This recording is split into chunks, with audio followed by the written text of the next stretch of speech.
Jennifer Coolidge in a Christmas film, you have my full attention. I absolutely love her.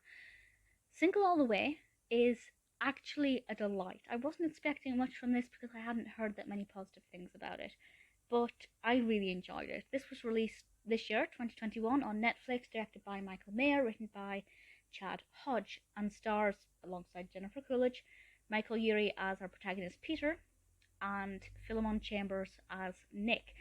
And the premise is quite simple. Peter goes home for the holidays. He's fed up of his family always trying to set him up with somebody, so he brings his oldest friend Nick home with him, and they're going to pretend that Nick is Peter's boyfriend. But that doesn't go to plan, for the better perhaps. And then as the film unfolds, certain characters begin to realise that Peter and Nick actually probably should be a real couple, and they might actually belong together, and they may love each other even though they don't admit it. But Peter is also being set up by his family with another date. And there's a little bit of, will they both realise the truth, or will it be too late for them? And, putting their friendship at risk if they did take any action. Who's going to be happy by the end of the film, and who is going to have their heart broken? This is a light-hearted rom-com, so don't expect anything too dramatic. It is good fun. I think the dialogue particularly is wonderful. I think Peter has a great charisma. Thoroughly enjoyed Michael Urie's performance.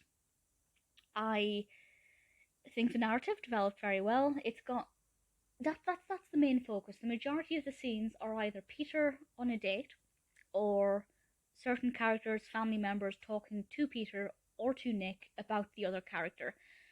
But there are a few little filler things, including a Christmas show that's being put on with Jennifer Coolidge, her character Aunt Sandy, directing it, and there's this one scene, and I won't spoil it, but one of the characters, either Daniela or Sofia, I can't remember which, says she doesn't really know how to do this particular performance, and Aunt Sandy steps up to demonstrate and just screams at the top of her voice, and it is just one of the most fantastic things I've ever seen, because Jennifer Coolidge is amazing, and I just think she's always got, she steals the show. It doesn't matter what she's in. If she's on screen, you will look at her, and I love her to bits, so I was so glad she was in this. But even if she wasn't, it's a brilliant concept.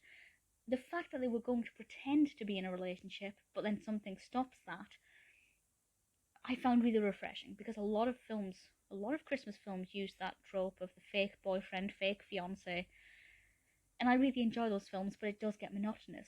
So this one threw us a little curveball quite early in, but apart from that, it's quite predictable. I will say something I didn't like are the photos that they took for this potential ad campaign for a razor or something like that. The ones they took on their phones I thought were really not very good, and I'm not sure why they thought that was a good idea or what the point was. That's just me being a little bit pernickety though. That's not really anything to do with the quality of the narrative or the film itself. For the most part, really brilliant film, thoroughly enjoyed it. Quite funny, not laugh out loud funny, but warm and fuzzy funny. Great characters, very well written across the board. Very well acted, of course, great casting. It didn't let me down at all. There wasn't anything in this that I thought stood out as being not very good or could have been done in a different way to make it a lot better. It certainly had a little bit of everything, and I think it's something that a lot of people will enjoy. It's quite dry humour sometimes it's very obvious. But either way, whatever you're looking for, I think Single All the Way is one that you're going to really enjoy this Christmas. It could have been cliche with the narrative setup of bringing somebody home for the holidays. It definitely wasn't.